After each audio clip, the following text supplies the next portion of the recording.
Hare Hare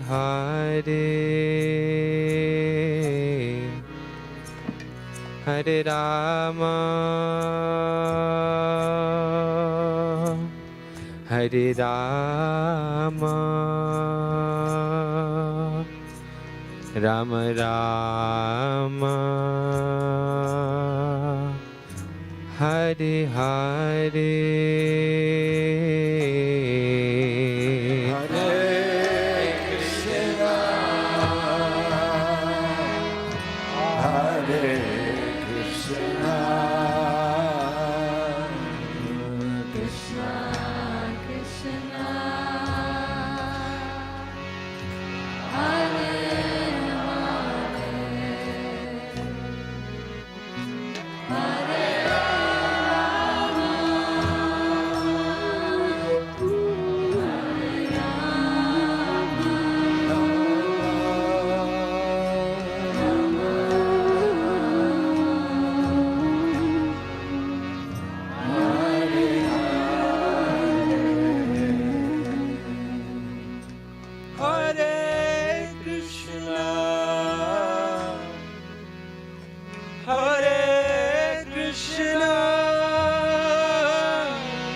Krishna Krishna Hare Hare Hare Rama Hare Rama Rama Rama Hare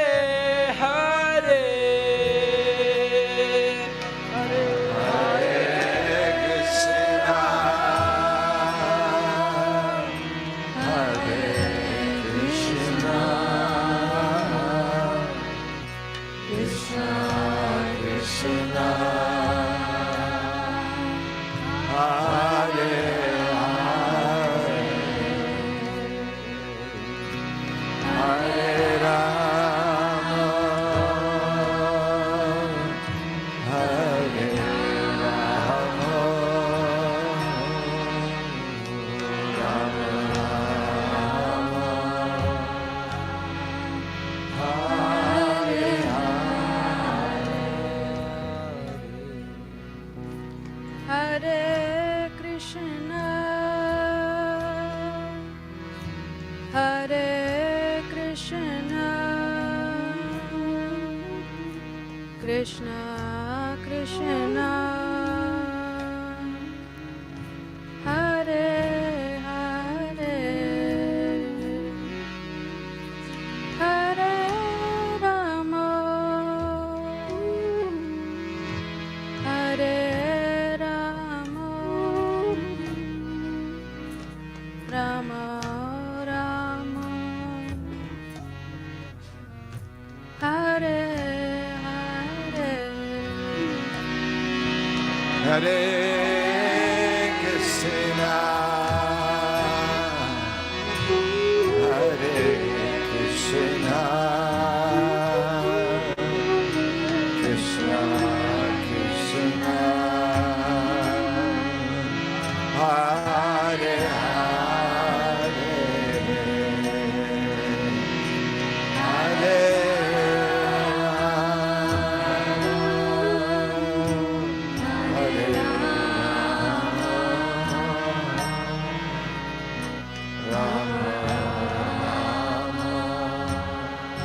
Hare Krishna, There you go.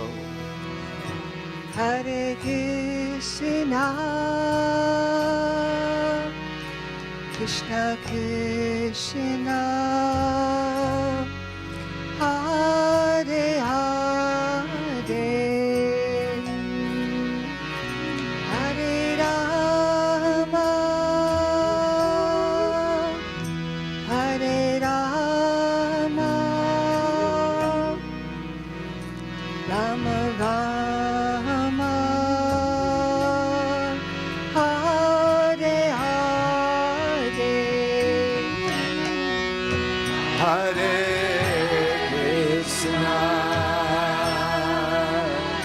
Hare Krishna, Krishna Krishna, Hare Hare,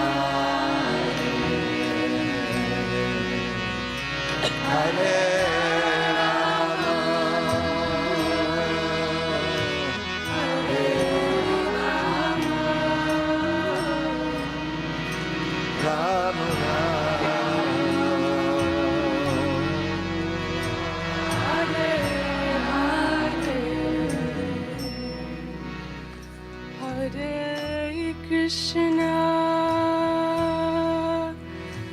Hare Krishna, Krishna Krishna, Hare Hare,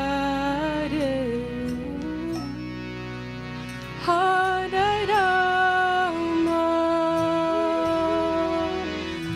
Hare Rama, Rama Rama, Hare Hare, Hare Krishna, Hare Krishna, Krishna Krishna, Hare Hare, Hare Rama, Hare Rama, Rama Rama,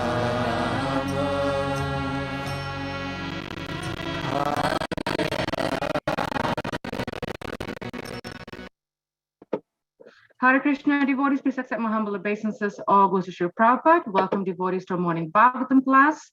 This morning, we are very happy that we get to hear from His Grace Balabhadra Bhattacharya Prabhu from ISKCON Atlanta. It's been few weeks, but it feels like few eons, Prabhu. So I have to confess that it's been a long time that we've heard your classes. And we are looking forward to hearing your class. And Prabhu will be speaking on Canto 1, Chapter 9, verse 13. And the chapter is entitled The Passing of Lord Bhishma Dev in the Presence of Krishna. Without further delay, Prabhu, it's all yours. Thank you, Mataji. Happy New Year to everyone. Happy New Year to you too, Prabhu. It's the first time I'm seeing everyone this year. So, and I apologize. I've been going through a kind of a cold or flu, and so my voice is a little funny. So hopefully it'll be okay. If I run out of steam, you have to pick it up, Anasuya. I will try my best, Prabhu, by your blessings. Very well.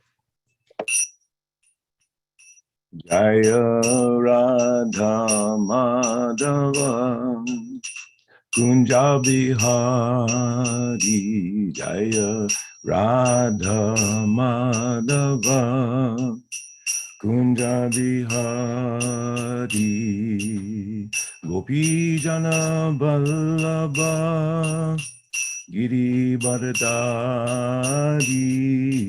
Gopi Jana Vallabha Giri Bharadari, Yasoda Nandana Braja Jana Ranjana, Yashoda Nandana Braja Jana Ranjana, Jamuna Tira Vanachari, Jamuna Tira Vanachari, Jaya Radha Madhava Kunja Vihari, Jaya Radha Madhava Kunja Vihari, Gopi Jana Vallabha Giri Varadari, Gopi Jana Vallabha Giri Varadari, Jasoda Nandana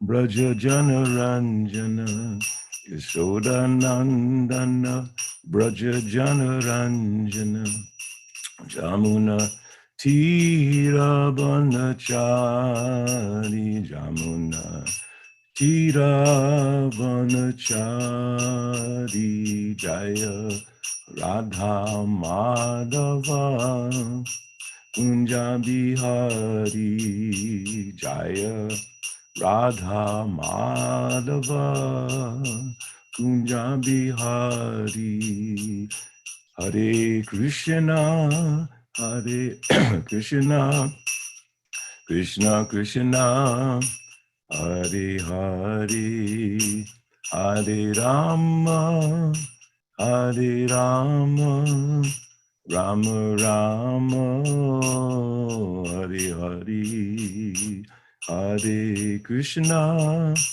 Hare Krishna Krishna Krishna Hare Hare Hare Rama Hare Rama Rama Rama Hare Hare Jaya Prabhupada Jaya Prabhupada Prabhupada Jaya Prabhupada Haribo Haribo Haribo Haribo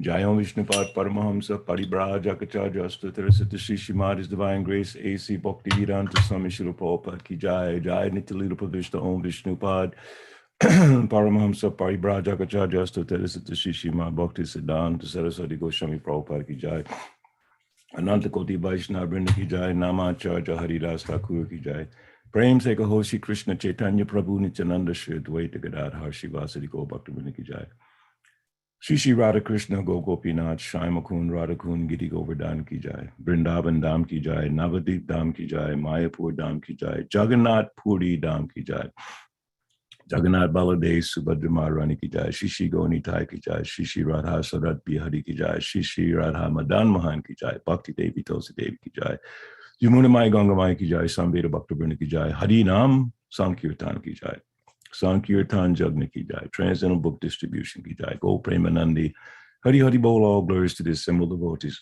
Hare Krishna all glories to the assembled devotees Hare Krishna all glories to the assembled devotees Hare Krishna all glories to Shri Guru Shri Gauranga Om Namo Bhagavate Vasudevaya Om Namo Bhagavate Vasudevaya Om Namo Bhagavate Vasudevaya. So reading from Srimad Bhagavatam, Canto 1, Chapter 9, text number 13.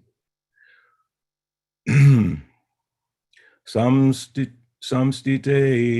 tirate pando pritabala prajavadu yusmat krite bahun kleshan prapta tokavati muhu samstite tirate pando pritabala prajavadu yusmat krite bahun kleshan prapta tokavati muhu samstite tirate pando pritabhala prajavadu yusmat krite bahun kleshan prapta tokavati muhu.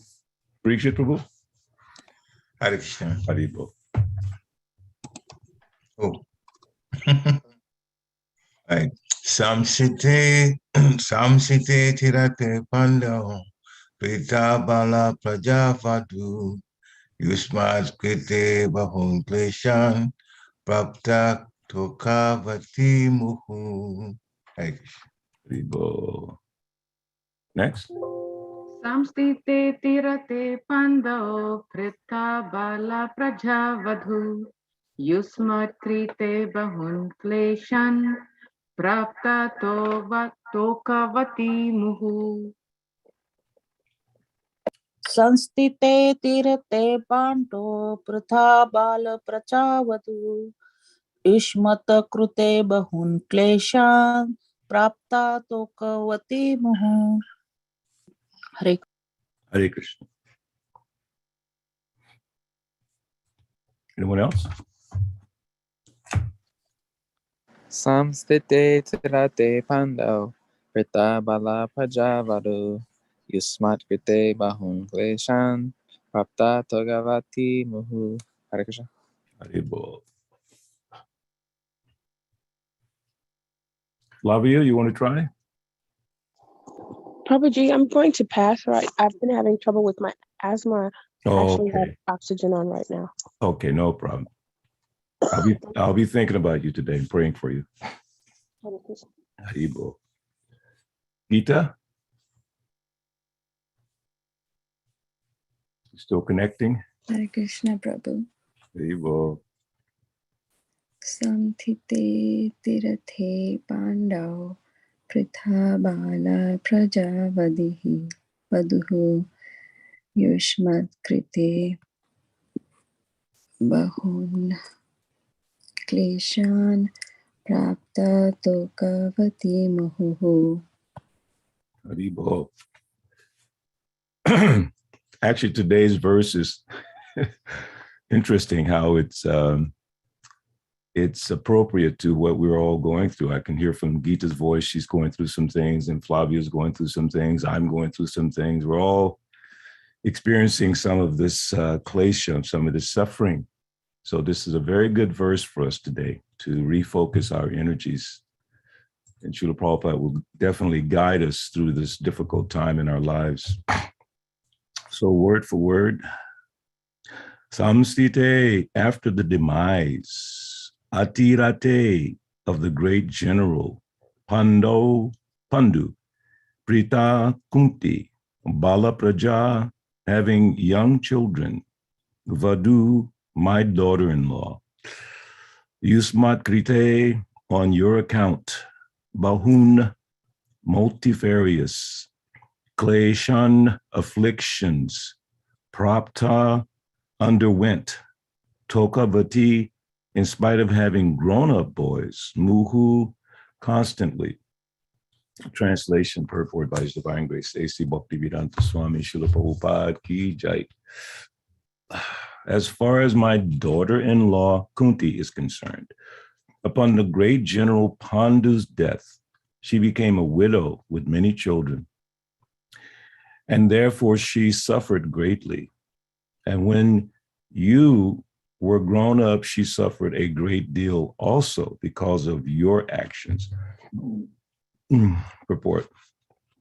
The sufferings of Kunti Devi are doubly lamented.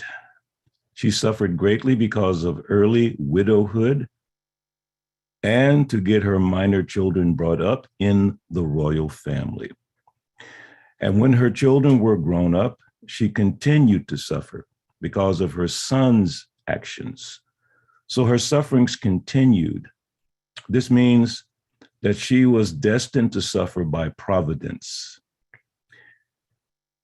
And this one has to tolerate without being disturbed. Om Agyanati Mirandasa Jananjanan Salakaya Chaksu Militamina Tasmai Shri Guruvei Namaha.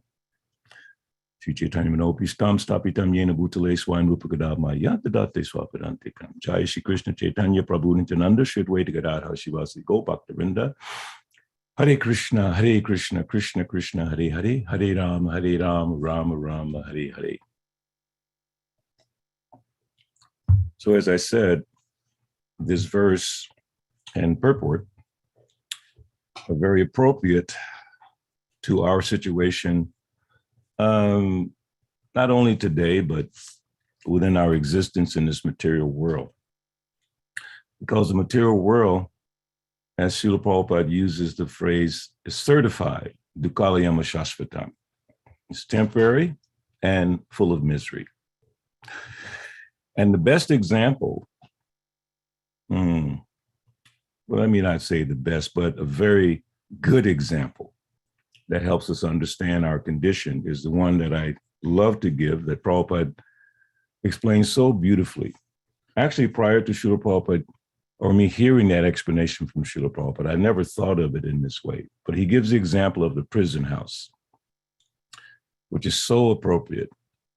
Because in the prison house, no matter how much you try to adjust things to make things better for yourself, and we've seen that in many prisons, the prisoners try to make their little cell as close to home as possible. They put pictures on the wall and they try to have some little amenities, but they have to remember you're in prison, and the prison house is meant for suffering.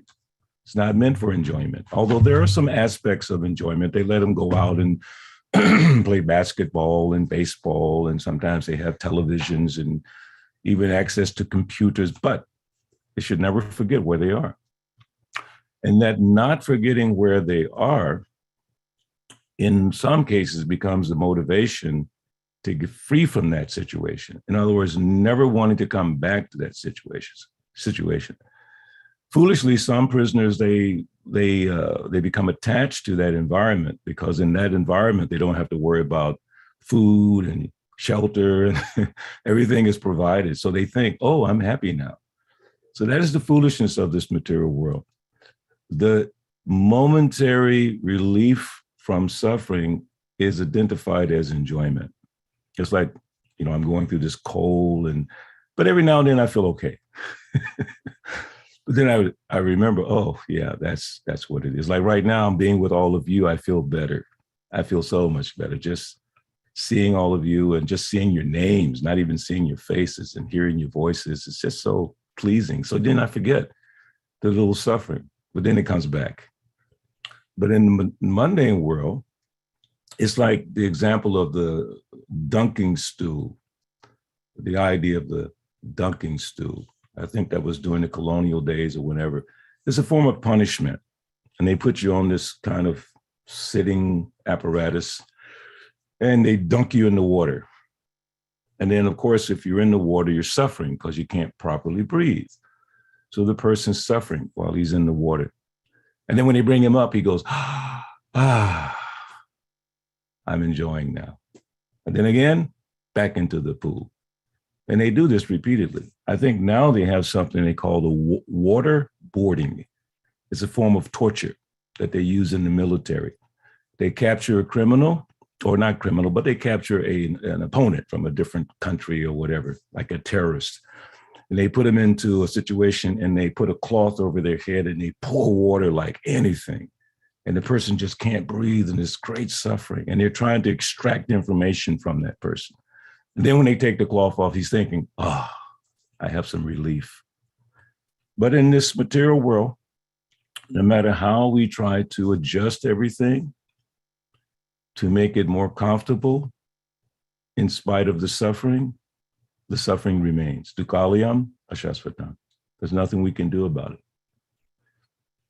it. Just like in the mundane society, let's take an example like sports. So these people voluntarily accept suffering for in their mind, a greater cause, to become a great sportsman, to win the game or the championship or whatever. And don't forget for 1 second, there's a lot of suffering. The misery, because I was looking this morning at the definition of misery and suffering, they're slightly different. And misery is more like a state of mind. I feel miserable today. Someone can say, I feel miserable. It's miserable. But suffering is something like being inflicted upon us. So in the realm of, say, sports, there's great suffering. It may not be as much misery because they want to do that. They want to become a great sportsman. They want to win that game. They just go at it. But the suffering is what's being inflicted on their bodies. I always tell the example that when I was in high school, my two brothers were very famous football players in high school, very famous. So everyone thought, oh, there's Benny. Now we're going to put him on the football team. And I was like, I got to follow my brother's footsteps. So I went to the football practice with all the paraphernalia and all that. And they had a thing called bull, B-U-L-L, bull ring. And they put all the players, experienced players all around you. And they put you in the middle, the new guy. And then the coach, who I know loved me because he loved my brothers, and here's another Tillman. So I know he had my best interest at heart, but he inflicted great pain upon me. So what he would do, he would give all the players a different number, and he would just call the number, and I'm in the middle. And when he called the number, that player would come and hit you from the back, or hit you from the side, or hit you from, you just don't know where it's coming from. It's like, you have to become, adjusted to that. Now, I understood the principle, but I didn't like the suffering. So I only stayed there maybe a couple of days, and then I joined the band because the band was a little less suffering. But that suffering, many young people like me, they endured that suffering consciously to achieve that higher goal in their mind, what was a higher goal. But I was not willing to endure that suffering. It created misery in my mind. I wasn't happy with that. So in Bhagavad Gita, in chapter 2, text 14, we all know, Matra Sparshata Konteya Stitosna Sukha Dukkada Agama Payano Nischatam Titiksha Sabharata. That's a very interesting verse. And one word always sticks out to me. Of course, this whole verse is just incredible. O son of Kunti, the non-permanent appearance of happiness and distress and their disappearance in due course are like the appearance and disappearance of winter and summer seasons. They arise from sense perception. Very important. They arise from sense perception, Oskayan of Bharata. And one must learn to tolerate them without being disturbed. So the word that sticks out to me is learn. We're all familiar with that word because we went through all the school and education. We had to learn. So when you first went to school, you didn't know. You were not practiced. You had to learn. And every day you're getting new lessons. And sometimes your mom or dad would say, what did you learn today? And you were sheepishly kind of like, ABCs or, like that. But the principle of learning involves suffering and a little bit of misery, like college students who have to cram for tests and study so hard. That's creating some suffering, some little bit of misery on the mind. We have to use the mind for something, and it's not that pleasant. Sometimes it may be pleasant, depending on the subject. But the principle of learning involves suffering. How will you learn if you don't go through some difficulty? Period. End of story. In every field of life, no one can argue this point. I don't care if you're trying to become a successful businessman or a good husband or good wife and good father and mother, a good brother, a good friend, good citizen. There's some difficulties involved in that. And if you don't agree to accept those difficulties, then you won't achieve the success of that particular endeavor. Guaranteed. And I know that so well from like being a musician and all what I had to go through to attain a little bit of proficiency. It's not easy. I remember my band director, he taught us how to hold our drumsticks, and we had to twist it under our arm, and because he wanted our wrist to become free so we could play the drum so nicely, but it was painful. But he would say, Benny, keep going. You'll get there. Just keep going. I'd say, you're right. But it was a painful situation, but I was willing to endure that in order to achieve that level of proficiency. In Krishna consciousness, how much are we willing to endure to achieve that higher goal? In that regard, verse from the 5th canto of Srimad Bhagavatam, Nayam deho deha bhajam nirloke kastan kaman arhate vidbujam ye tapo divyam putraka yena satvam Shudyed Yasmad Brahma Saukyam Tanantam. Translation. Lord Rishabdev told his sons, my dear sons, of all the living entities who have accepted material bodies in this world, one who has been awarded this human form should not work hard day and night, simply for sense gratification, which is available even for dogs and hogs that eat stew. One should engage in penance and austerity to attain the divine position of devotional service. By such activity, one's heart is purified. And when one attains this position, he attains eternal blissful life, which is transcendental to material happiness and which continues forever. So in that verse, especially the translation saying, you should not work hard simply for sense gratification, but that doesn't mean you should not work hard. Working hard is the same. You're going to work hard for something in this world, either sense gratification or Krishna consciousness. And in the process of working hard, you have to learn to tolerate, whether it's in business, whether it's in school, whether it's in family, whether it's in Krishna consciousness. It's pointless to complain. Pointless. Because as a devotee, the thing we may be complaining about might be the one thing that's helping us make advancement. For instance, there are three kinds of misery or suffering. Again, I mentioned the two words are slightly different, but let's take the misery or suffering. Adi-daivika, adi-bhautika, adi-atmika, klesha, kind of suffering or misery. So adi-daivika, suffering that is brought on by the influence of the demigods. For instance, rain, incessant rain, or tornadoes, hurricanes, all these, they call them acts of God, right? These are acts of God, but they're really acts of the demigods under the control of Krishna. Mayad yakshena prakriti, suyate sacharachara. But anyways, we'll go with that, acts of gods.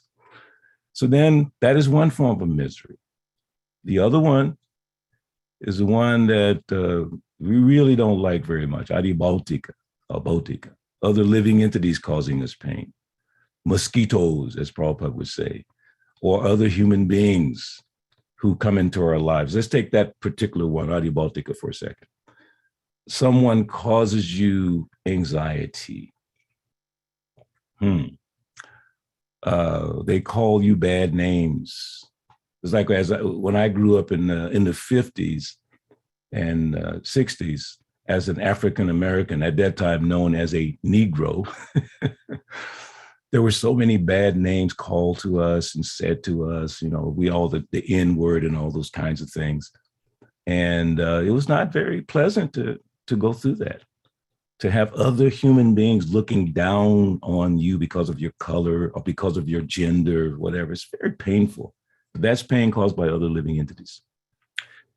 Then the other one is the one that we cause for ourselves, adi-atmika, mental distresses and, those kinds of things. So we're going to go through that no matter what. It's going to happen in our life. One of those three forms of suffering will be, you will experience one of the three numerous times in the day. Numerous times. The weather, other human beings, even your own mind. I mean, our mind is really the heart. It's very difficult because that's with us all the time. And when we allow ourselves to go into that realm of suffering, that's really bad. Because that's one that we can almost avoid if we try our best. But Arjuna says, Krishna, I don't know if I can avoid it, Krishna. Chanchala hima na Krishna. This mind is flickering like the wind. How can I control it? It's not possible. It's like trying to control the raging wind. It's almost like if you went out and tried to control a tornado or a hurricane with the heavy winds coming, it wouldn't work. It's impossible. So it seems like the mind you can't do it. But Krishna says, yes, you can do. Practice detachment, practice, learn, practice detachment. It can be done. And then Krishna says, whenever and wherever the mind wanders, bring it back under the control of the self. begin to identify with you, not the body. You identify with the body, you will suffer, guaranteed, no question of it. But if you identify with the self, superior to the mind and intelligence in this body, so Krishna tells us, just bring it back. How do you bring it back? Satatam kirti antomam. Think of me always. Manmanad bhavamad bhakto. Engage your mind, manmanad, in me. It's going to wander no matter what you do. You know, if you sit for 5 minutes, your mind's going to wander off to something unless you have Prabhupada's books or listening to kirtan or endeavoring to do something in the service of the Lord. All those kinds of things will bring the mind back and take the mind away from the suffering. Now, even in the mundane world, now they talk a lot about mindfulness. You've all heard that phrase, mindfulness. So they become mindful for a material purpose. But it's the same principle. Like I said, from Matra Sparsa to Kontayat, Tam to Tiksha Sabharta, learn to tolerate. Learning is a principle. Mindfulness is a principle. So how do you apply learning and how do you apply mindfulness? Well, most people apply it to mundane endeavors. How can I improve my sense gratification? How can I improve the circumstances that will ensure consistent, persistent sense gratification? I have to, lift weights, and the women put all kinds of nice makeup and whatever to make them beautiful. And I want to preserve the facility for enjoyment. But then Rishabdev is saying, tapo divyam, divine tapo, divine austerities. Do that. You have a human body by the grace of the Lord. Incredible facility. Incredible facility. He says, Nayam deho deha bhajam nirloke. Lord Rishabdev is saying, you've got this human body. My dear boys, of all the living entities who have accepted material bodies in this world, one who has been awarded the human form should not work hard day and night simply for sense gratification. So the working hard day and night doesn't change. Follow me. He's not saying don't work hard day and night. He said don't do it for sense gratification. Do it. I mean, is it easy to study Prabhupada's books? No, because take it back to the mundane education process. Studying is not easy. Trying to memorize verses, and it's not easy, but it's divyam, tapo divyam. Susukam kartam abhyam is joyfully performed, even though it's technically sort of an imposition on you, just a peaceful state. Peaceful means like if I just sit, be mindful, and just breathe nicely, and yeah. But better we hear and chant. Better we take that little austerity, reading Prabhupada's books, studying, take that little austerity, tapo divyam putraka jena sute, to achieve the highest goal, love of Krishna, love of God. Eventually, hopefully going back home, back to God. Think about this for a second. Let us not take this lightly. Going back home, back to God. Oh my God, we can say that so sweetly, right? Back home, back to Godhead. There's actually a song that little kids used to sing back in the 70s. Lord Chaitanya's moon is rising, and it's not at all surprising. We're going home, back to Godhead. I used to love to hear the kids sing that, So we learn even from the smallest age, going home, back to Godhead. It becomes a beautiful part of our lexicon. Back to Godhead, go back to Godhead. Back. Wait a minute. Did we think, or do we think it's going to be an easy thing to go back to Godhead? Right now, it's not even easy for me to come to Harrisburg. COVID and the airplane. I mean, going to the airport is such torture, suffering, misery. But we endure it to go to another place where we hope there will be something better for our enjoyment or spiritual advancement. So going back to Godhead, have we become so foolish to think that it's going to be easy? There won't be suffering involved in the greatest achievement that any soul could aspire for? Just like the Olympics. My God, what they go through in order to perform in the Olympics is unbelievable. I was looking at some footage about the young lady, Simone Biles. She's a very famous African-American gymnast. But she came to a point in her life last year when the misery in her mind was too great to even do that thing that she was so expert at doing. So she said, I'm not going to perform because I'm not happy inside. I'm suffering mental illness. That's a big problem that people are going through. Adhyatmika, mental illness. So all of that struggle to become so amazing, no one can do better than such a person. Study their life and see what they had to do to achieve that.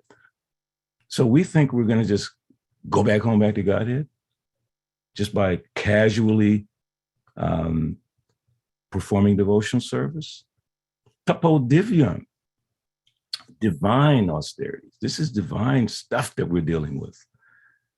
Krishna's not just telling us a bunch of things that we should learn and memorize and write it down and share in a class or whatever. He's telling us, he's giving us the prescription for a successful life as a devotee. The devotee has to be willing to accept suffering. Now, that's a little bit confusing because we think this is Krishna consciousness. I mean, susukam kartam avyam should be joyfully performed. It didn't say there won't be suffering, but it should be joyfully performed. What? How do you perform suffering joyfully? Let's look at what Queen Kunti says, and there's a couple of other statements. Queen Kunti is saying, Vipada santuta shaswat tatra tatra jagadguru bhavato darshanam yat syad apunar bhava darshanam. I wish that all those calamities would happen again and again so that we could see you again and again. For seeing you means that we will no longer see repeated births and deaths. So there's the key right there. She's saying, let the suffering come. I've learned over time that the suffering is forcing me to remember you. I have learned that. I'm becoming smart. I've learned that when I'm suffering, if I'm practiced in my devotional sadhana, then I think of you, because when pious people are suffering, four kinds of people come to Krishna. So when we're suffering, we come to Krishna. We remember Krishna if we're pious by performing devotional service. Devotional service is higher than piety, but in itself, it is also pious and auspicious. All those things are included. So if we're practicing devotional service, when we're in misery, we'll think of Krishna. So then we say, the misery is a blessing. And then the outside people say, you Hare Krishnas are crazy. What are you talking about? I'm coming to, now there's an aspect of religion now, they call it prosperity philosophy, where the test of your religious advancement is based on what kind of car you have, what kind of house that you have, how big is your church, how fancy is your parking lot at your church, all those things that are symbols of prosperity. This is the blessing of the Lord. But here we're finding out, no, the blessing of the Lord, in many cases, is suffering. And then you have to say, wait, that doesn't make any sense. Let me give you something from Srila Prabhupada about that. I was trying to remember a quote that I thought I had heard it a certain way, but I can't find it exactly the way that I think I heard it. But I found what I think to be the context of that thought that I had.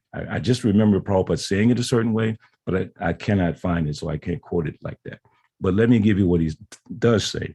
It's from Srimad Bhagavatam, first canto, 17th chapter, text 22. The king said, "Oh, you The king said, "Oh, you are one who knows the truth of religiosity in the form of a bull. You are speaking just on the principle that the place which is fixed up for the person engaged in acts of irreligiosity is also the place for the identifier. You are no other than a personality of religiosity."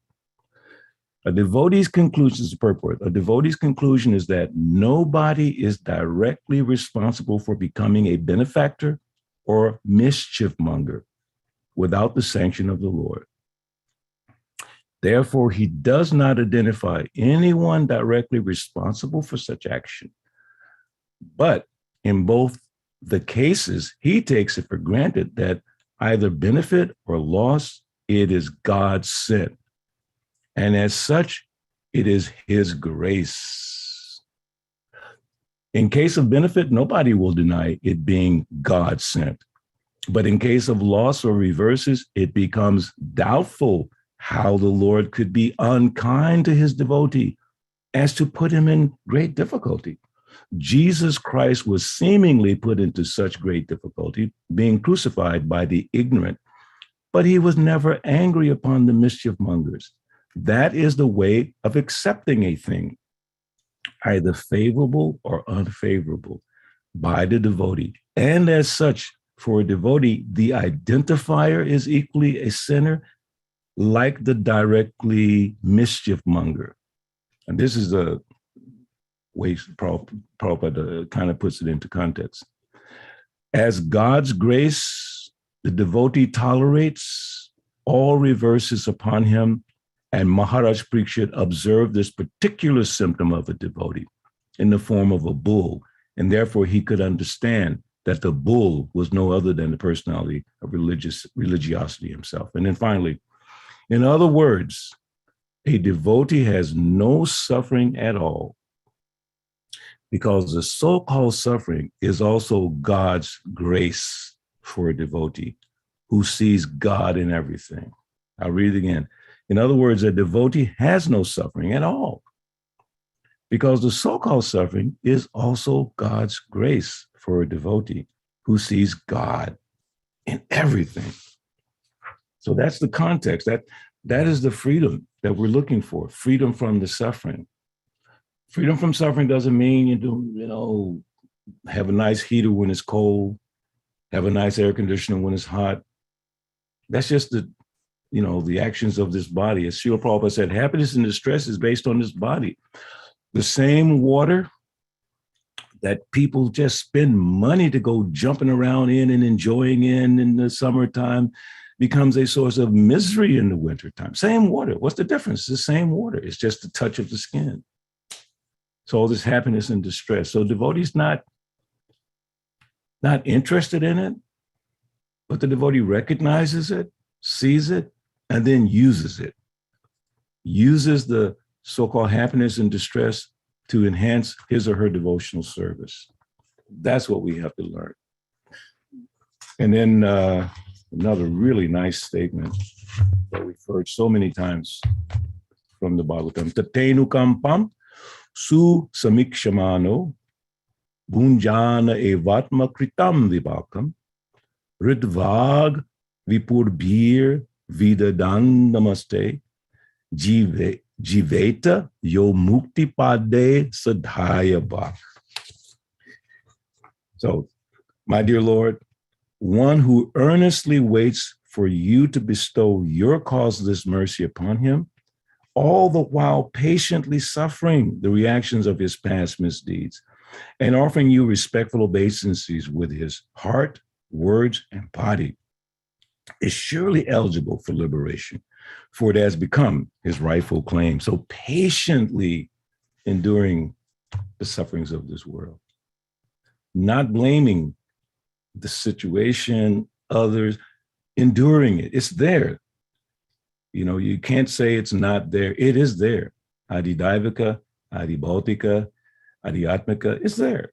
24/7. It's going to be, even when you're dreaming sometimes, it comes to you in your dreams. I mean, it's like dreams sometimes are so heavy. So we can't avoid it. So we might as well tolerate it. But if we just tolerate it for preserving facility for sense gratification, then we've wasted this valuable human life. As Lord Rishabdev was telling his sons, don't waste this valuable human life. It was given to you, but for a purpose, tapo divyam, divine austerity. Austerity is just a word, okay? Tapasya, just the words. Tapasya, austerity, it's just words. But when you add divyam, now it's different. Divine austerities, not football austerities, not college austerities, not business austerities, because they're also austerities, but they're not divyam, like Sankirtan, book distribution, Harinam. I remember going on Harinam years ago, our temple president, Balabhadra, and it would be in the wintertime. And, when I was younger, I could endure more of that cold weather. So I remember my hands sometimes bleeding from playing the mridanga. And it was so cold. And I was watching a documentary about Vishnu Jan Maharaj. He did mridanga playing for like 8-10 hours a day. So he started wearing these gloves because his hands were just completely just bleeding and scarred up, but he would not stop playing. That austerity of the Sankirtan movement. Yagai Sankirtan Prajaya Janti Hi Sumedasa. Sumedasa means if you have some brain left, it's like Prabhupada said, not filled up with cow dung. You have some good brain left. Sumedasa. Su means auspicious, good. Sumedasa. Then you'll do this jagya, Sankirtan jagya. You don't have to create any other kinds of jagya, okay? No matter how mystical and amazing it looks. Even, sometimes when you do pujas and I don't know, just different things. Walk around the Kailash mountain, whatever, all kinds of austerities, There's nothing greater than the Sankirtan jagya, but it is a jagya. It is a sacrifice. Tapo divyam. It's austere, but it's the greatest source of joy for the intelligent Sumedasa devotee. To get that Sumedasa, you have to practice. You have to learn to tolerate. You have to focus on devotional service. Then you'll get the Sumedasa. All that cow dung will be kicked out, brainwashed. They used to accuse us of being brainwashed. And we say, yeah, we're brainwashed. Yes, we washed all the crap out of our brains by hearing and chanting. Cheto darpana marjana. Darpana marjana, cleansing. Gundicha marjana. So we've cleansed all that crap, all that nonsense out of our brain. But we have to learn that art. So those are the kinds of things that Srila Prabhupada is giving us in his purports. And especially if you go back and read, I don't want to get into it right now, but go back and read again, chapter 12 of Bhagavad Gita, text 13 and 14 in the purport. Srila Prabhupada gives such a beautiful way of dealing with life and dealing with reverses and dealing with, especially with persons who may be causing us distress.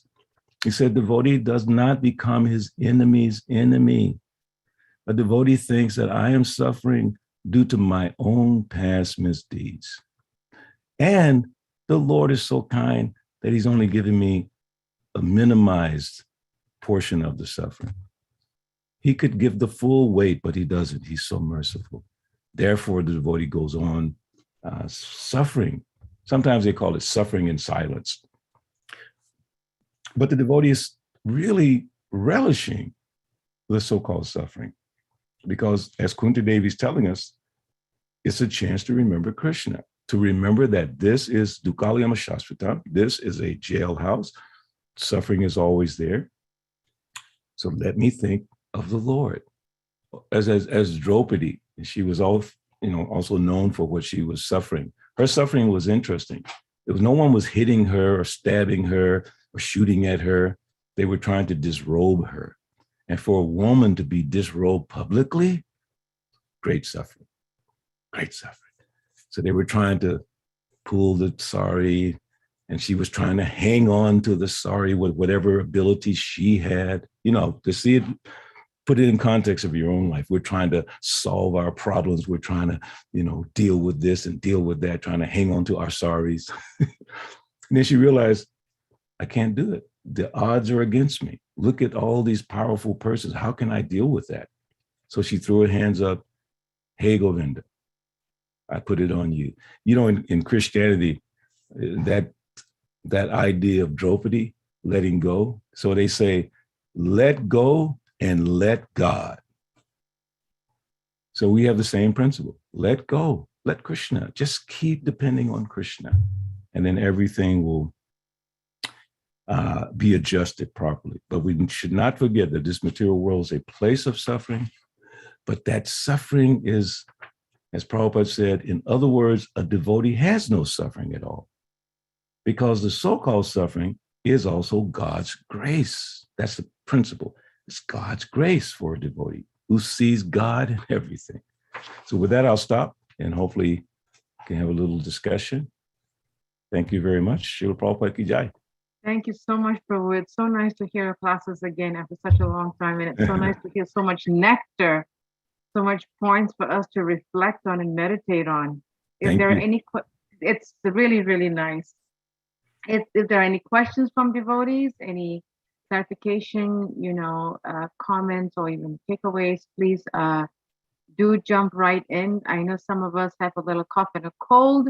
If you want, you can put it in the chat and I can read the question for you. If not, you can just go straight in, just going down the thingy here to see if there are any questions. Over this machine here. Prabhu, wait, did someone go on? Okay, Prabhu, I have a question, and I really liked how you differentiated divine austerity with just austerity. And sometimes, Kali Yuga mind is such a, well, it's always been Kali Yuga mind, but it's just not getting any better, that sometimes we get so comfortable in our comfort zone that, why should I do the divine austerity? I'll just wait for when the time is better, or when the weather is better, or when everything is like just in place. So how can we overcome that mentality, Prabhu? As you're explaining that, again, I reflect on the fact that tapo divyam, tapo is austerity, divya means divine. The tapo is not going to go anywhere. There's going to be austerity.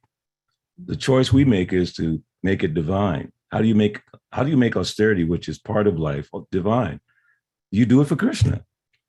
You endure these things for Krishna. Oh, but I have to go to work and I have to do this and do that. Fine, that's no problem. Those things can be impetuses for remembering Krishna. The difficulties involved in maintaining your family, the difficulties involved in whatever it might be. You have a choice. So your question is, how can I? Well, the how can I is you have a choice. You choose to identify. That's it. All you have is the ability to so-called identify with or become attached to something. Because what is that? Prakriti kriyamana gunai karmani sarvasaha ahankar vibhuratma karta hamiti manite. The bewildered spirit soul thinks himself to be the doer of things that are carried out by nature. So what are we really doing? Nothing. Devotee knows I'm not doing anything. The only thing I can do, manmanad bhavaman bhakta, satatam kirtiyanto man, fix my mind on Krishna. I can get my mind organized properly. Trinada pisinichena, all those wonderful things. I can use that. So I have a choice. I can either identify with those things as you just described, or I can use those things as an impetus to remember Krishna. Now, it's not always bad things, as Prabhupada explained in the purport. Good things as well. When good things come, oh my God, I'm trying to remember specific examples.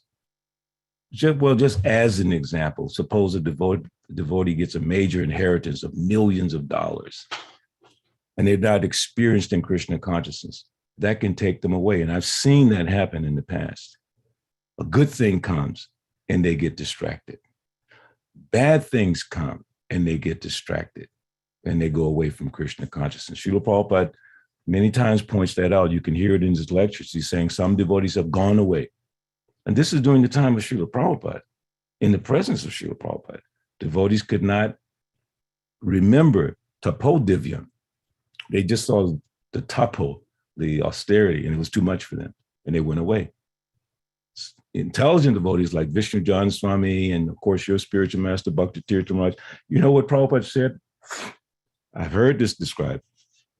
Prabhupada was rubbing his head, Bhakti Tirtha Maharaj, and says, no one can match the austerities of Ganesham, because at that time he was Ganesham Prabhu. No one can match his austerities, because what he did in order to serve Srila Prabhupada, it's incredible. He told the story, I wish I could remember this exactly, but he told the story how one time they were driving in Tasmania, not Tasmania, where was it? Some Hungary or some place in Europe.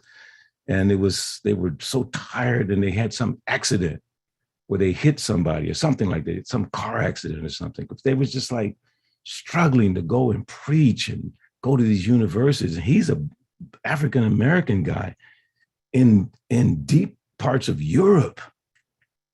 I mean, I couldn't even imagine such a thing, but he took up those austerities for Srila Prabhupada. And therefore Prabhupada blessed him. No one can match your austerities, what you have done.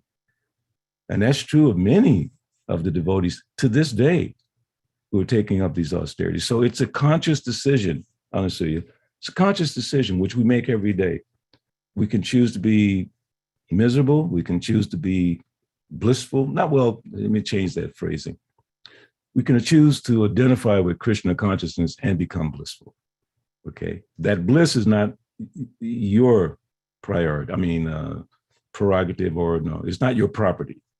Bliss, actually, this is interesting because that verse, that Teno Kampam, is saying that,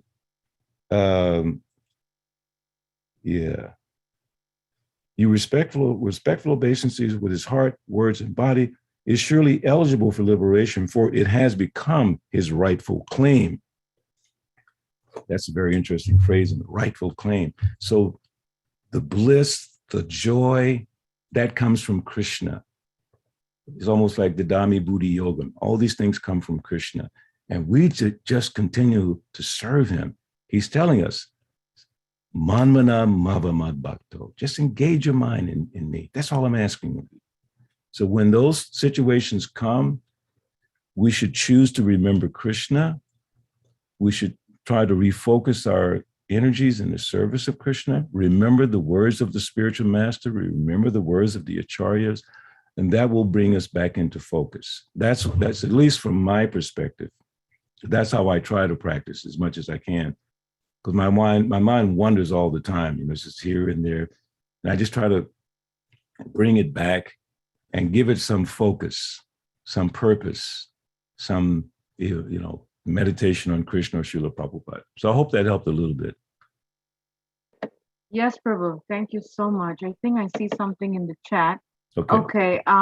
This is from Dear Krishna. Hey, Hare dear Krishna, Prabhu, Krishna. please accept my humble obeisances of Srila Prabhupada. Really like the point Lord Shiva told sons of Sri Rishabdev to not work hard day and night for sense gratification, but work hard to serve Krishna. Could you please mention that verse number again? Okay. I am so smart that I have the verse book. Oh, I gotta get that book. Yeah, so I don't depend on my brain. It's too fickle. It's actually 5th canto. Did I lose my little marker? 5th canto. 5th chapter, text 1. You got, text 1. 5th canto, 1st chapter, text 1, right? Yeah. 551. 551. That's the easy way to remember it. 551. That's a very important verse. Okay. Very important verse. Thank you. Rishabha Uvacha. I'm sorry, Prabhu. Please, Prabhu, go ahead. No, I was just going to say the verse. It's Rishabha Uvacha. Nayam deho bhajam niloke kastam kaman arhate vidbujam ye tapo divyam putraka yena satvam sudye jasmat brahma sokyam tunanyam. And remember that vidbuja, stool eaters. That's such an interesting word, vidbuja. We should not become like that. Okay, yes, another question? Thank you, Prabhu. Any questions from devotees? Any clarification? Devotees might be Just, having. Yes, just go a ahead. comment. Captain Humble Basin says. Hare Krishna, appreciate Prabhu. I owe you a phone call. I hadn't forgotten, okay? Okay, all right. All right.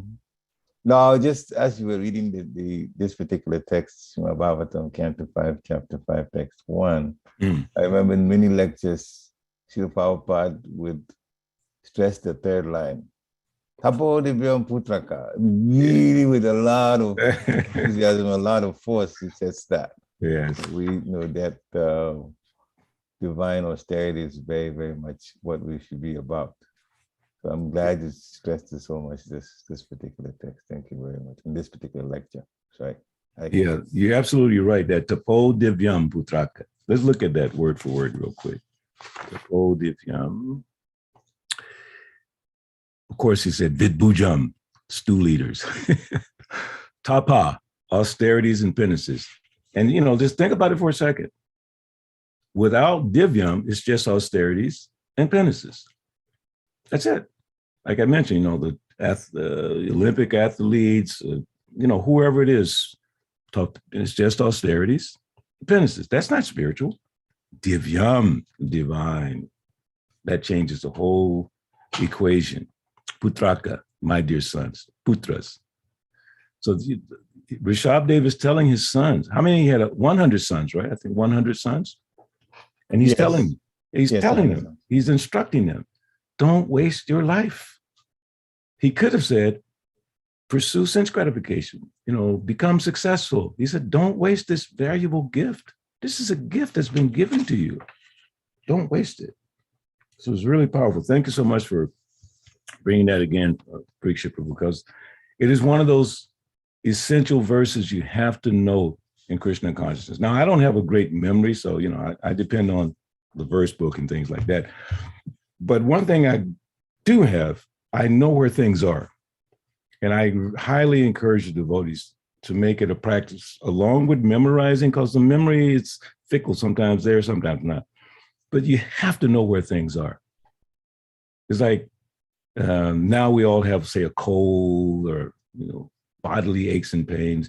So you have like a medicine chest and you know what's in there. You know, you got your Tylenol, your Aleve and whatever you take, you know where it is.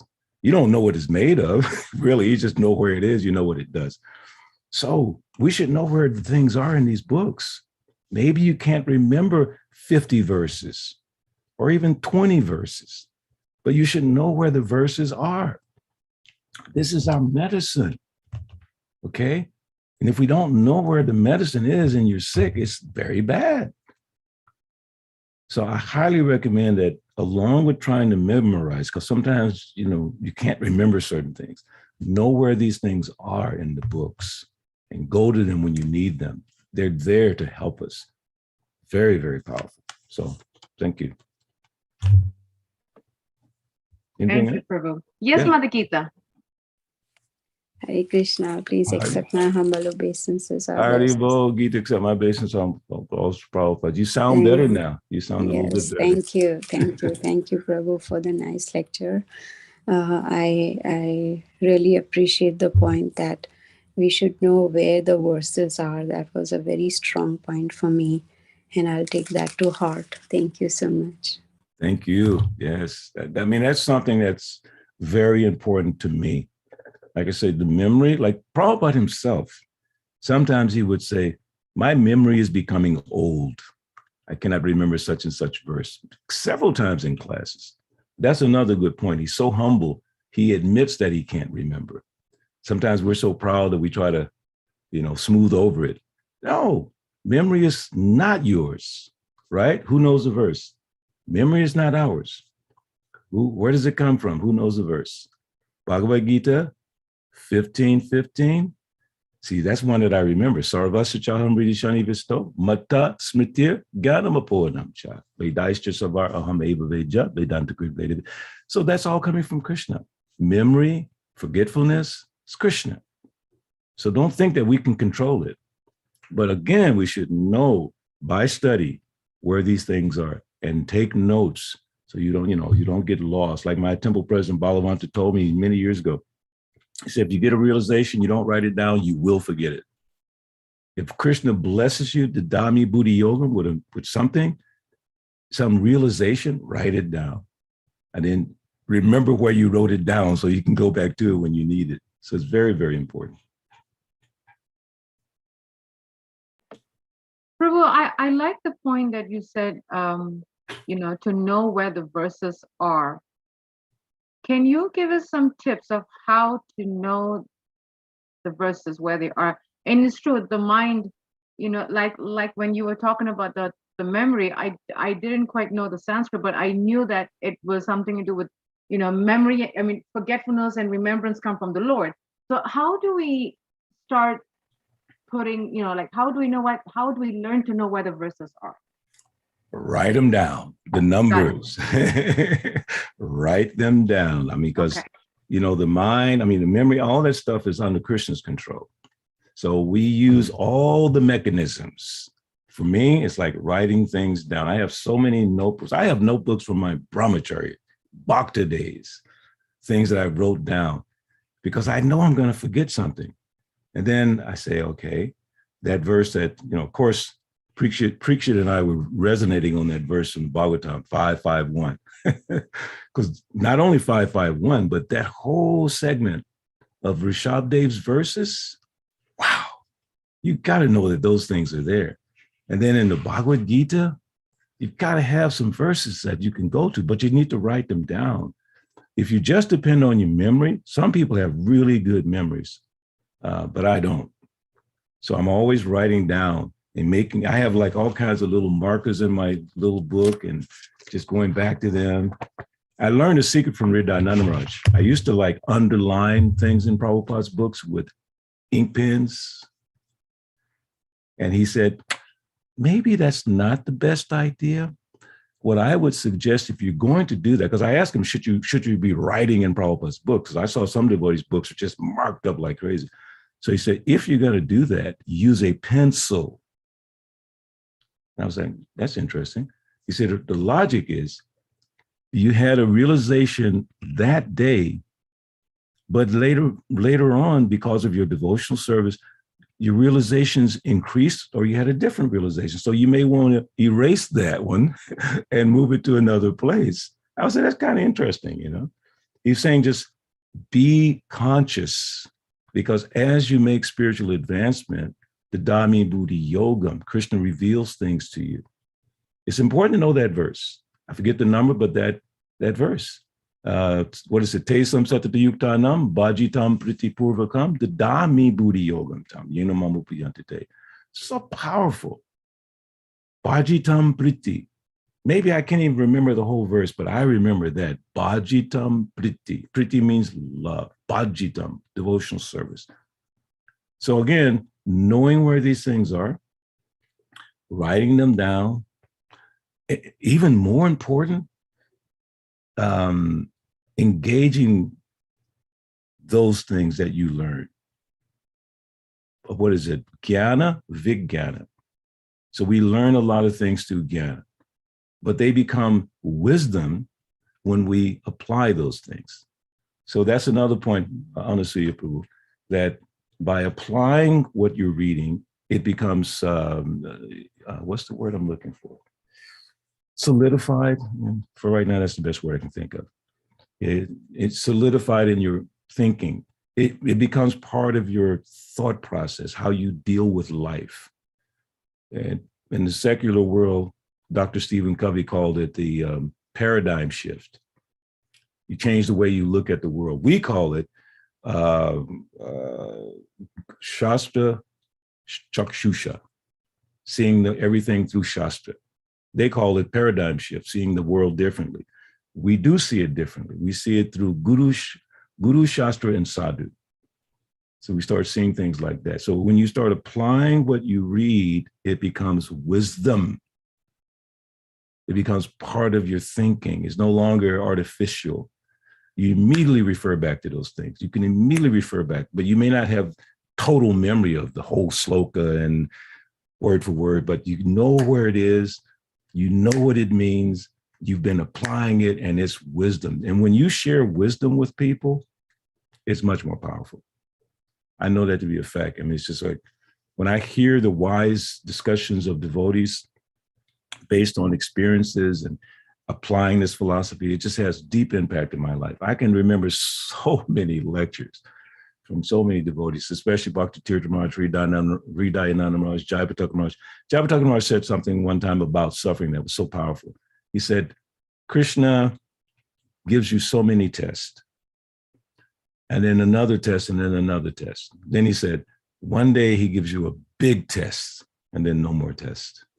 And when he went through his suffering, I immediately thought about what he had said. This was before he had the strokes and all that. I said, Krishna has given him such a level of testing. Unbelievable. And then Bhakti Tirtha Maharaj, the way he suffered toward the end of his life, but he never just said, I'm suffering. And in fact, that one kirtan, that last kirtan, that recording of him chanting, it's an inspiration to this day for devotees. And he's physically gone. But because he embodied that, he understood that the highest principle is remembering Krishna in spite of the condition of this body. So yeah, it's important. Again, all I'm saying, it's important to know where these things are to protect us in times of confusion and difficulty. We can refer back, and I call it your toolbox. That's my little analogy. Your devotional toolbox. What's in your toolbox? As you've seen that TV commercial, what's in your wallet? You talk about a credit card. So what's in your toolbox? Which verses are in your toolbox? You don't need a lot of them. Here's another point. You don't need a lot of verses, but you need some. This is your medicine. These are your tools to work with your life. These verses, it says, don't get me started because it's so important. This is real. This Krishna consciousness is real. I'm sorry, can you share the book you have with you, the verses book? I'm curious. Yes. Hopefully you can see it. It's called Srila Prabhupada Shlokas, Selected Verses from the Teachings of His Divine Grace A.C. Bhaktivedanta Swami Prabhupada. Okay. And it's available. I think if you look online, it's still available. Okay. It's what it is. These are the favorite verses that Prabhupada quoted. Oh, I forgot one verse. Oh, give me 1 second. I have to share it. Because it's not only verses from Bhagavatam, but it's different sayings. And there's one, I can't find it. Oh boy.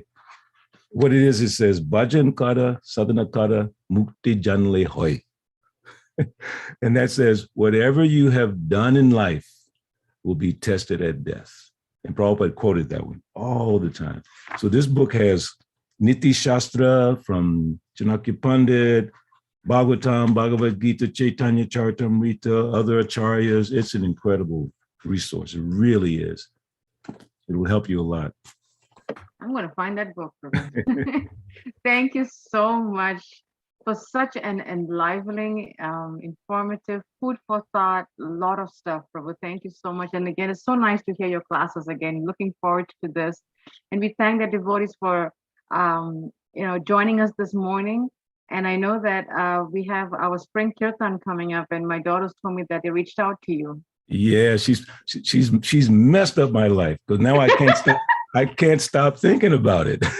Yeah, she's pretty good with that, Prabhu. She put it in my brain, up people's lives. And I'm calculating. I got to talk to Sugata. We got to figure it out. How can I refuse such a wonderful offering? We would love to have you here, Prabhu, for our spring kirtan. Absolutely.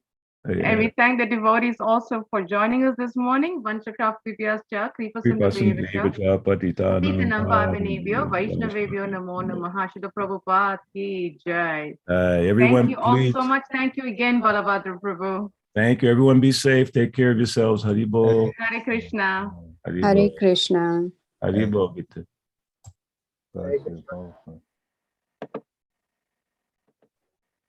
Hare Krishna. Hare Krishna.